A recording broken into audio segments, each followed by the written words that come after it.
নমস্কার, জয় শ্রী গণেশ। স্বাগতম আপনাদের প্রত্যেককে আজকের বিশেষ পর্বের অনুষ্ঠানে। আজকে আলোচনা করব বৃশ্চিক রাশির জাতক জাতিকাদের নিয়ে এবং খুব ইন্টারেস্টিং একটি ট্রানজিট। বৃশ্চিক রাশির ভাগ্যস্থানে অবস্থান করতে চলেছেন বুধ এবং বৃহস্পতি। দেখুন, বুধ এবং বৃহস্পতি এই দুটি গ্রহ খুব ইম্পর্টেন্ট আমাদের লাইফে। অনেকে মনে করেন বৃহস্পতি মানেই বোধহয় টাকা। তথ্যটা সম্পূর্ণ ঠিক নয়। অনেকে মনে করেন বুধ মানেই হয়তো শুধু বিদ্যা। এই তথ্যটাও সম্পূর্ণরূপে সঠিক নয়। প্রত্যেকের জন্মছকে বুধ বৃহস্পতি একই হাউসকে রিপ্রেজেন্ট করে না। আজকে আপনাদের ক্ষেত্রে বৃহস্পতি তিনি দ্বিতীয় পতি, অবশ্যই ধন সম্পত্তি আর্নিং ইত্যাদি বিষয়কে রিপ্রেজেন্ট করেন।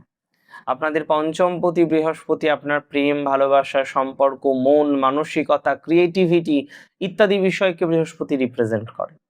সেই বৃহস্পতি নবমে আপনার ভাগ্যস্থানে।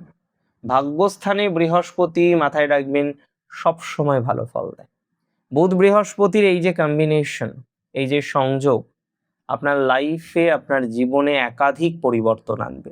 কেন পরিবর্তনের কথাটা বললাম? কারণ অষ্টমপতি হচ্ছেন আপনাদের বুধ গ্রহ, একাদশপতি হচ্ছেন আপনাদের বুধ গ্রহ। তাই তো অষ্টম একাদশ দ্বিতীয় পঞ্চমের কানেকশন আপনার লাইফে একাধিক বিষয়ে পরিবর্তন আনতে কিন্তু সক্ষম। দেখুন, নবম হচ্ছে ভাগ্যস্থান। এই সংযোগের প্রভাবে বা এই সঞ্চারের প্রভাবে বুধ বৃহস্পতির এই চমৎকার মিলনের ফলে আপনারা মাথায় রাখুন, আটকে থাকা কাজগুলো খুব সহজেই ভাগ্যের জোরে সমাধান হয়ে যাবে। আটকে থাকা কাজগুলো সমাধান হয়ে যাবে। জীবনের প্রতিটি ক্ষেত্রে দেখবেন, এবার একটু লাক বলতে যেটা আমরা বুঝি না, যে লাক ফেভার করছে, লাক ফেভার করছে, এই লাক কিন্তু আপনার ফেভার করবে। জীবনের প্রতিটি ক্ষেত্রে লাক ফেভার করার কম্বিনেশন প্রচুর পরিমাণে লক্ষ্য করতে পারছি বৃশ্চিক রাশির। বৃশ্চিক রাশির ভাগ্য উন্নতি, ভাগ্যের সাপোর্ট এগুলো হামেশাই পাওয়া যাবে এই সঞ্চারে। যে সমস্ত বৃশ্চিক রাশির জাতক জাতিকারা উচ্চশিক্ষার সাথে যুক্ত, রিসার্চের সাথে যুক্ত, গবেষণার সাথে যুক্ত, এই 21টা দিন আপনার জন্য স্বর্ণালী সমান। কারণ যারা বিদেশে যেতে চান, বিদেশের মাটিতে পা রাখতে চান, বিদেশে গিয়ে কিছু পরিকল্পনা করছেন, বা রিসার্চ করতে যেতে চাইছেন বিদেশে, পোস্টডক করতে যেতে চাইছেন বিদেশে, তারা অত্যন্ত ভালো ফলাফল পাবেন। বিদেশ সংক্রান্ত বিষয়ে প্রভূত পরিমাণে ডেভেলপমেন্টের সম্ভাবনা লক্ষ্য করতে পারছি। বিদেশ সংক্রান্ত বিষয়ে প্রভূত পরিমাণে সাকসেসের সম্ভাবনা লক্ষ্য করতে পারছি। রিসার্চ বা পোস্টডক বা পিএইচডি ইত্যাদি বিষয়ে প্রভূত ডেভেলপমেন্টের জায়গা লক্ষ্য করতে পারছি। আমি বলবো এই সময়টা একটা গোল্ডেন টাইম। একদম সিম্পল, বিদেশে যাওয়ার জন্য গোল্ডেন টাইম, বিদেশে গিয়ে কিছু করার জন্য গোল্ডেন টাইম। তার মানে আপনি পজিটিভ ভাইবস একটা 100% পাবেন, এটি নিয়ে কোনো ডাউট নেই। দেখুন, আমি আপনাদের বলে দিই, অনেকে আছেন আপনাদের মন একটু আধ্যাত্মিক দিকে যেতে চাইছে, বাট পরিবারের বন্ধন, অন্যান্য বিষয়বস্তুগুলো আপনাকে সেই জায়গায় যেতে দিচ্ছে না। আমি মনে করি আপনারা যদি একটু প্রপারলি পরিকল্পনা করেন, আপনার মন আধ্যাত্মিকতা, ধর্ম এবং সৎকর্মের উপরে বিশেষ আকৃষ্ট হবে। আমি বলে দিচ্ছি, এই সময়ে ভালো গুরু লাভ হতে পারে।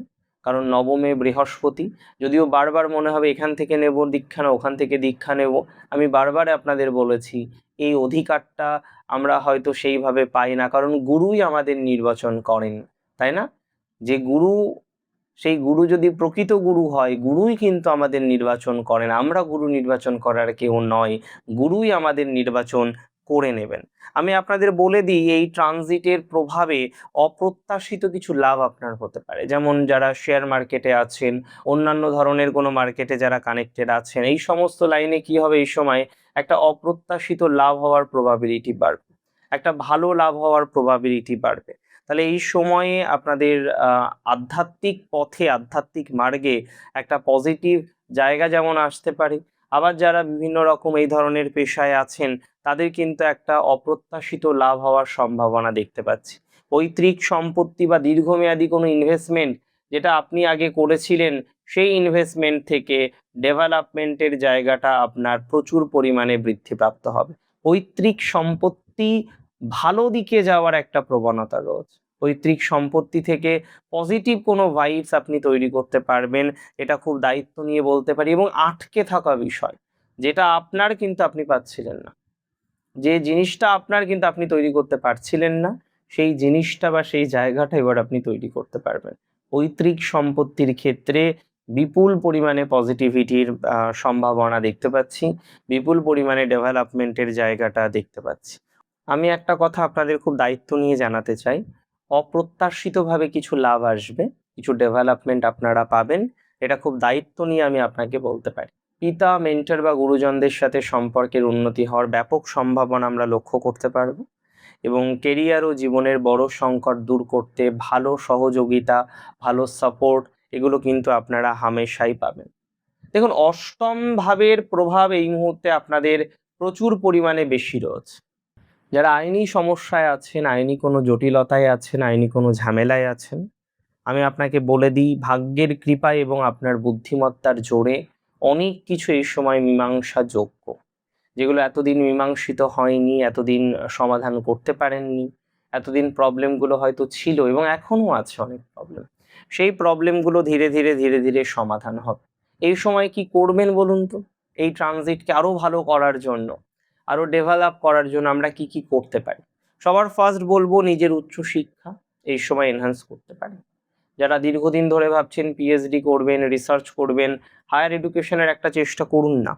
স্কিল ডেভেলপমেন্ট বা আধ্যাত্মিক উন্নতির পেছনে সময় দিতে পারেন এই সময়, যাতে নিজের একটু স্কিল ডেভেলপমেন্ট হয়, আধ্যাত্মিক উন্নতি হয়, তার জন্য সময় দিতে পারেন।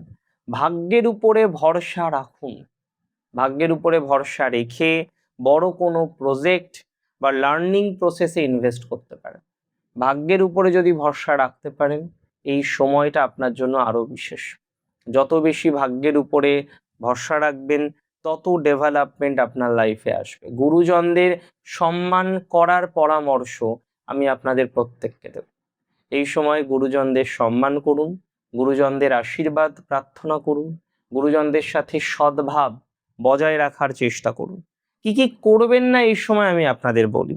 ভাগ্য অনেকখানি সাহায্য করলেও অলস হয়ে বসে থাকবেন না, কর্মচেষ্টা বজায় রাখুন। কোনো শর্টকাট বা অন্য উপায়ে বড় কিছু পাওয়ার আশা রাখবেন না।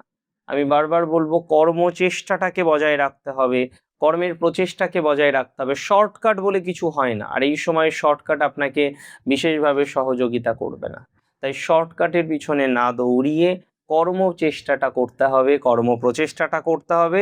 এই সময়ে বিদ্যা বুদ্ধির পারফেক্ট ব্যালেন্স আপনাকে একটা রুট ম্যাপ দেবে, আপনাকে একটা প্রপার লাইন দেবে ডেভেলপমেন্ট করা। আজকের অনুষ্ঠান সম্পর্কে আপনার ধারণাটা আমাকে জানাবেন।